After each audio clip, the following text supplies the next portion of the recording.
Hello students, welcome to secondary school channel. Secondary school channel पर आपका स्वागत है। आज जैसा कि आप लोग बोर्ड पर लिखा हुआ देख रहे हैं, क्लास 10 का चैप्टर 1 रियल नंबर, उसका कॉन्सेप्ट पार्ट 1 इसलिए क्योंकि लंबा ज़्यादा वीडियो को नहीं खींच सकते।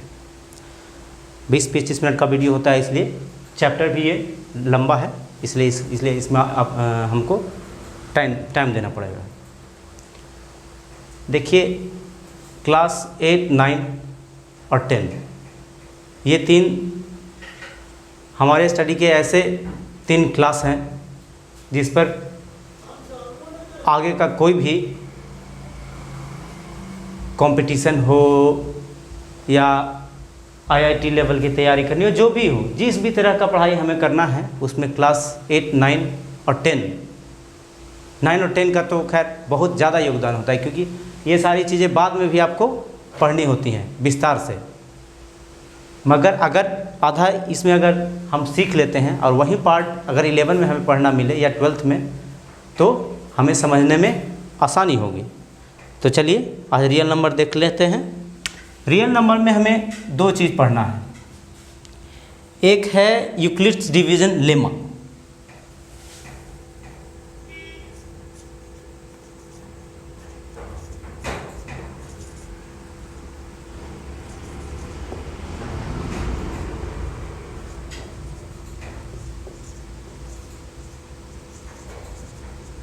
तो ये लेमा है क्या?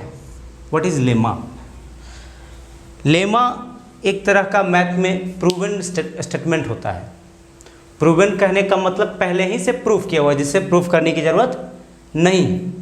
अर्थात लेमा को हिंदी में कहते हैं परिमेयिका। इसको हम लोग लिख सकते हैं यूक्लिड विभाजन परिमेयिका। हिंदी वाले स्टूडेंट्स के लिए मैं हिंदी भी लिख देता हूँ।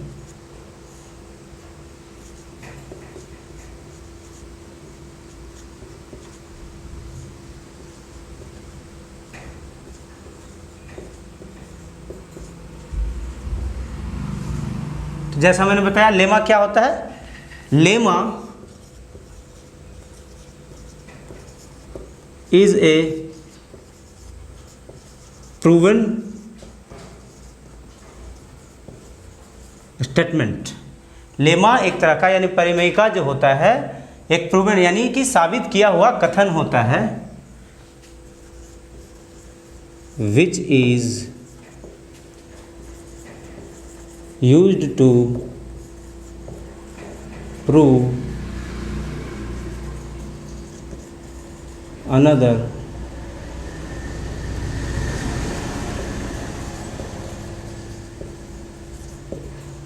statement। मैंने लिख दिया लेमा के बारे में। Lemma is a proven statement which is used to prove another statement, यानी कि मैथ्स में लेमा या परिमेयिका एक ऐसा कथन होता है जिसका इस्तेमाल हम लोग और दूसरा स्टेटमेंट को प्रूव करने में करते हैं, यानी प्रूवन होता है, मतलब पहले ही से प्रूफ किया हुआ, जिसे प्रूफ करने की ज़रूरत नहीं होती है। ठीक है, ये हो गया। अब हम लोग चलते हैं मेन टॉपिक पर। ये तो हो गया लेमा के बारे में कि लेमा होता क्या है, लेमा के बारे में हो गया। अब हम लोग चलते हैं कि यूक्लिड्स डिवीज़न लेमा जो हमारा टॉपिक है वो है क्या, उसके बारे में बता दूं।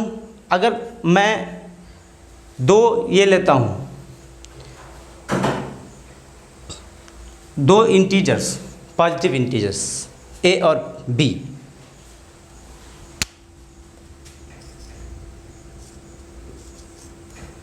टू पॉजिटिव इंटीजर्स,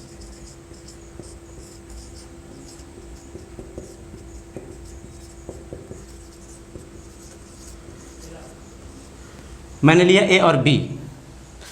तो ये इस तरह से काम करता है कि मान लीजिए ये 2 हमारा जो ए और बी पॉजिटिव इंटीजर्स है, तो क्यू और आर,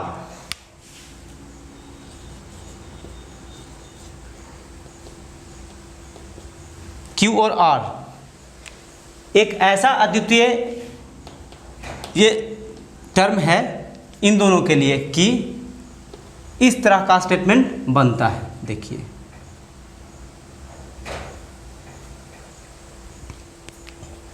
हाँ, देखिए अब लेमा और एलॉगरिथम में आप अंतर समझेंगे, क्योंकि है दोनों एक ही तरह का लिखा हुआ दिखता है, और पढ़ाई में भी दोनों एक ही तरह का इस्तेमाल होता है, लेकिन लोग समझ लेते हैं कि ये एक ही चीज़ है, लेकिन ये एक चीज़ नहीं है। अच्छा, वो तो मैं अगर एलॉगरिथम बताऊंगा तो मैं आपको वो बताऊंगा।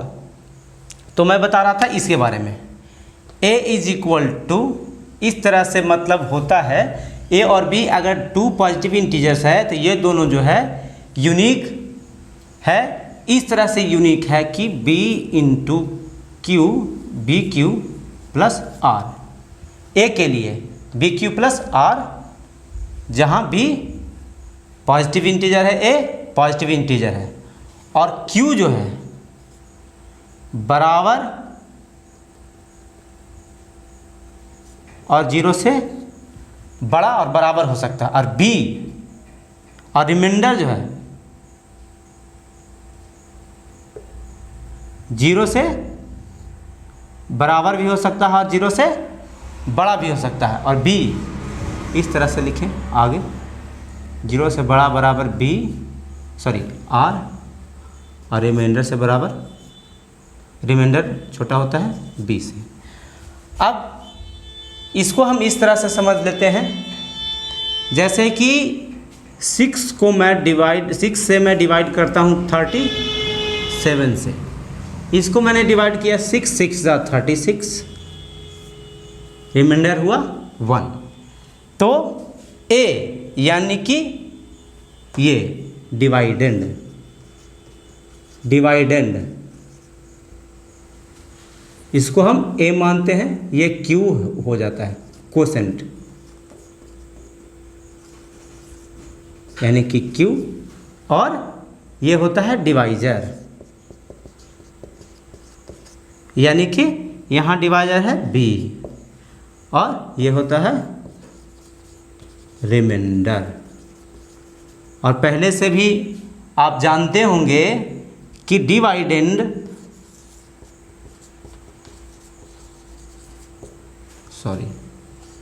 Is equal to divisor into quotient plus remainder, यानी कि डिवाइडेंड हमारा है a is equal to divisor 6 into quotient, डिवाइजर b है, b into quotient q plus r,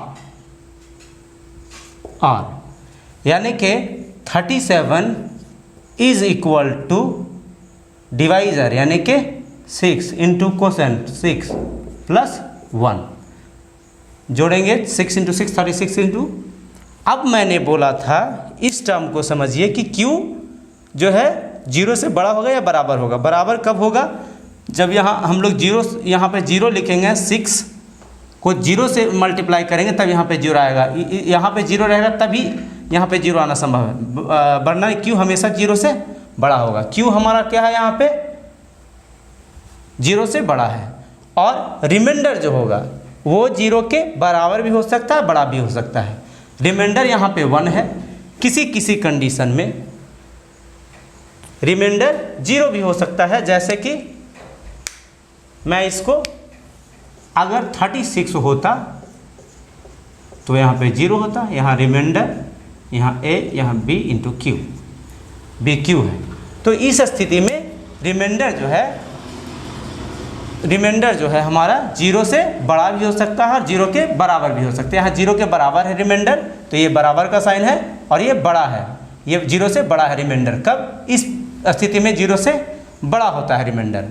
और देखेंगे b से हमेशा रिमाइंडर छोटा होता है, रिमाइंडर जो है b से हमेशा छोटा होता है, तभी हमारा डिवाइड का जो प्रोसेस है पूरा होता है। मान लिया जाए कि इसको मैं इस तरह से डिवाइड करूं, 37 6 5 जा 30, इस स्थिति में हमारा ये B है, ये Q है, ये A है। तो यहाँ इस स्थिति में अगर B जो है रिमाइंडर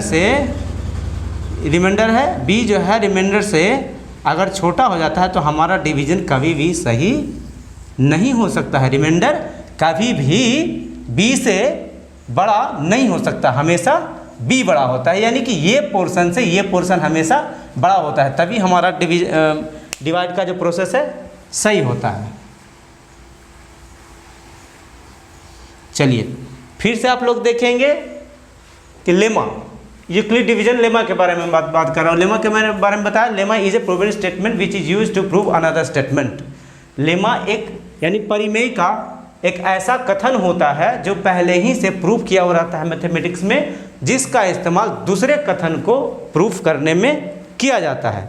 और मैंने बताया कि अगर ए और बी पॉजिटिव इंटीजर्स हैं, हम लोग माने, तो क्यू और आर ऐसे यूनिक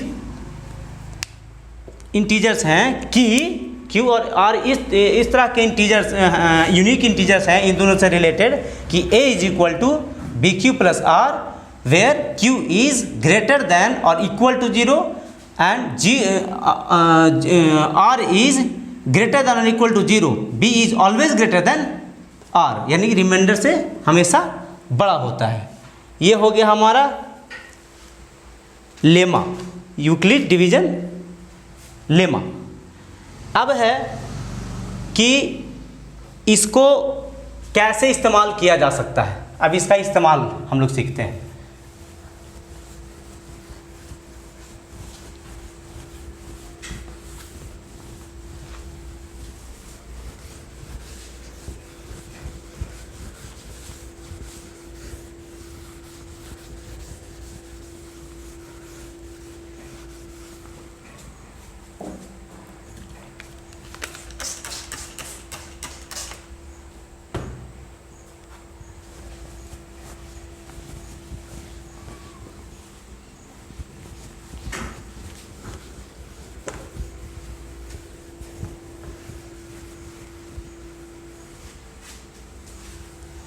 अब इसको समझने के लिए हम लोग इस्तेमाल करते हैं कि क्या क्या इसे हल किया जा सकता है लेमा से। एक एनसीईआरटी के बुक में लिखा हुआ है एक क्वेश्चन, बहुत ही बेहतरीन ढंग से, जिसे आसानी से आपको ये चीज़ समझ में आ जाएगा। ए trader was moving along A road side, यानी कि एक व्यापारी रोड के किनारे घूम रहा था और अंडे बेच रहा था। An idler who didn't have much work to do, यानी कि एक पागल सनकी जिसे कोई काम न हो, started to get the trader into a wordy duel, यानी कि बहस करने लगा, बिना मतलब का बहस। This grew into a fight. He pulled the basket with eggs and dusted it on the floor. वो उस पागल ने क्या किया कि अंडे के टोकरी को व्यापारी से छीन लिया और पटक दिया, जिससे सारा अंडा फूट गया। The eggs broke. The trader requested the panchayat to ask the idler to pay for the broken eggs. यानी कि व्यापारी ने पंचायत से मांग की कि इस सनकी पागल आदमी से मेरे अंडे वापस दिलवाइए या उसका भरपाई करवाइए। The panchayat asked the trader how many eggs were broken. He gave the following responses. Panchayat ने पूछा कि कितने अंडे टूट गए हैं, तो व्यापारी ने बड़ा इंटरेस्टिंग रिस्पॉन्स दिया। क्या रिस्पॉन्स दिया देखिए, if counted in pairs 1 will remain. अगर हम लोग उसको जोड़े में गिनते हैं तो रिमाइंडर 1 आता है। इफ़ काउंटेड इन थ्रीज, यानी 3 करके समूह में उसको गिनते हैं तो 2 will remain. If counted in force 3 will remain. अगर 4 के समूह में गिनते हैं तो 3 रिमाइंडर बचता है। If counted in 5 4 will remain. If counted in 6 5 will remain. If counted in sevens nothing will remain. My basket cannot accommodate more than 150 eggs. यानी एक क्लू दे रहा है वो कि मेरे पास 150 से अधिक अंडे नहीं थे, मगर अगर 2 में पेयर करें तो 1 बच जाता है, 3 में समूह में उसको जोड़ें तो 2 बच जाता है, 4 में 3 बच जाता है, 5 में 4 बच जाता है, 6 में 5 बच जाता है, लेकिन 7 में कुछ नहीं बचता है। अब देखिए, अब हम इसका इस्तेमाल करते हैं A is equal to B Q plus R का। अब मैंने ये भी बताया आपको कि अगर 6 से डिवाइड किया जाए 36, 5 जा 30, 36 जा 36 1, तो ये जो है रिमाइंडर अगर हम डिवाइड करें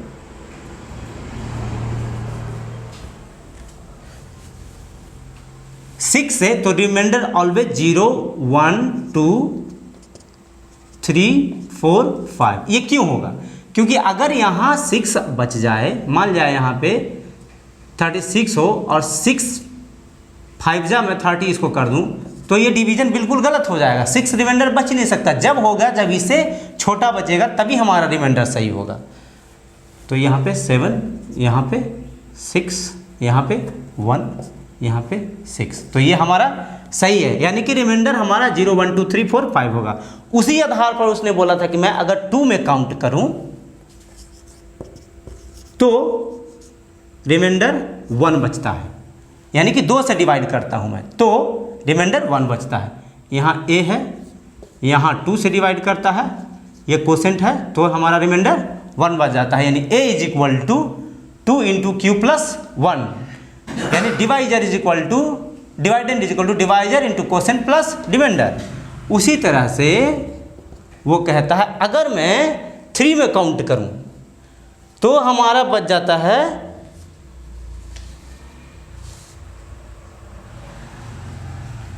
3q प्लस 1, ये कोसेंट है। उसी तरह से 3q प्लस 2, 4q प्लस 3 4, यहाँ पे q की जगह पे कोसेंट की जगह पे t r s a b c कुछ भी मान सकते हैं हम लोग।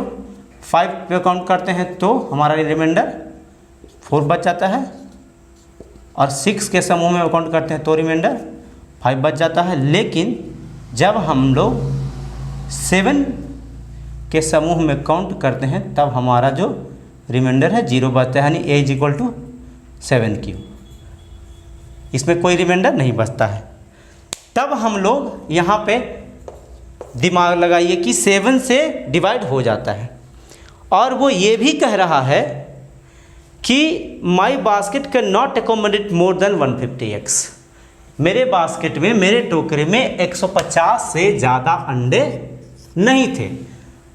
तो हमें जब भी लाना होगा 7 से यहाँ Q होता है और यहाँ 0 हो जाता है, यानी हमें यहाँ पे वैसा ही नंबर लाना होगा कि डिवाइड होकर रिमाइंडर 0 हो जाए, यानी कि 7 का मल्टीपल जो 150 से छोटा हो। 7 का मल्टीपल की बात हम लोग करते हैं तो 150 से छोटा,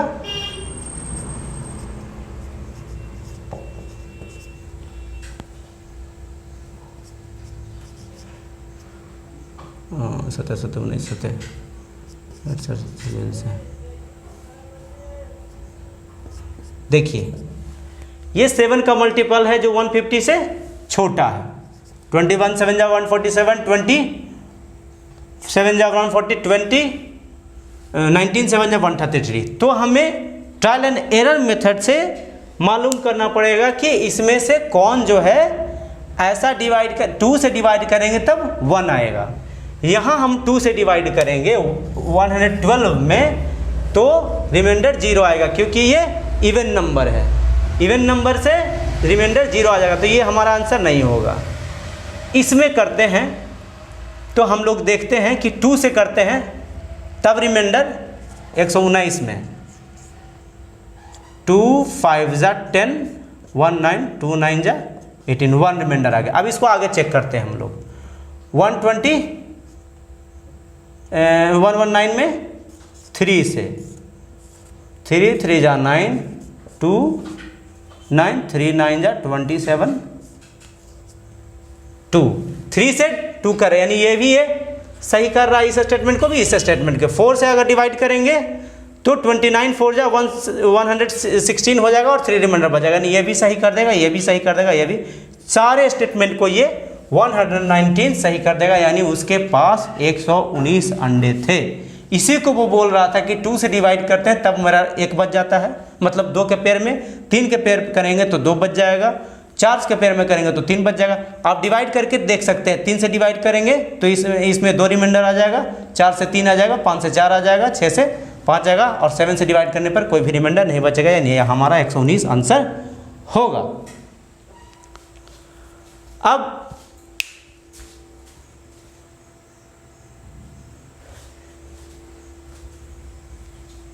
अब इसका इस्तेमाल तो मैंने पहले ही बता दिया है कि यूक्लिड डिवीजन लेमा जो है, एक लेमा क्या होता है मैंने बता दिया है पहले ही। Lemma is a proven statement, एक पहले ही से साबित किया हुआ कथन है, which is use to prove another statement. इसका इस्तेमाल हम लोग किसी दूसरे स्टेटमेंट को प्रूफ करने में करते हैं, क्योंकि ये पहले से ही साबित किया हुआ है, यही है लेमा। इसके आगे हम लोग पढ़ेंगे इस बारे में, यूक्लिड डिवीजन एलॉगरिथम के बारे में, तो वो सेकंड पार्ट में। आज के लिए इतना ही। मैं बार बार समझा रहा हूँ, ये चीज़ें बहुत हार्ड दिखती हैं मगर उतनी भी कठिन नहीं है जितना आप देख के इसको समझते हैं। बस ये सारा देखा आपने कि सारा डिवाइड पर ही रिलेटेड है, ठीक है। और डिवीजन लेमा जो है क्या होता है ये बता दिया मैंने, जहाँ Q जो है बड़ा होगा 0 से और बराबर भी हो सकता, और B जो है हमेशा रिमाइंडर से बड़ा होगा और रिमाइंडर जो है 0 से बड़ा या 0 के बराबर हो सकता है। यही हमारा लेमा है जो फिट बैठता है divisor is equal to divided into quotient plus remainder पे, यही हमारा लेमा है। आज के लिए इतना ही, और मेरे वीडियो को शेयर करिए, और मेरे हिसाब से अगर आपको परेशानी होती है तो आप मुझे कमेंट में भी बता सकते हैं कि मेरे पढ़ाने में क्या परेशानी आ रही है, आप समझ पा रहे हैं या नहीं समझ पा रहे हैं। मैं पूरी तरह से दोबारा इस चीज़ को समझाने की कोशिश करूँगा। कमेंट सेक्शन में पूछें मुझसे और बताएं कि क्या आपको समस्या आ रही है। धन्यवाद, गुड बाय।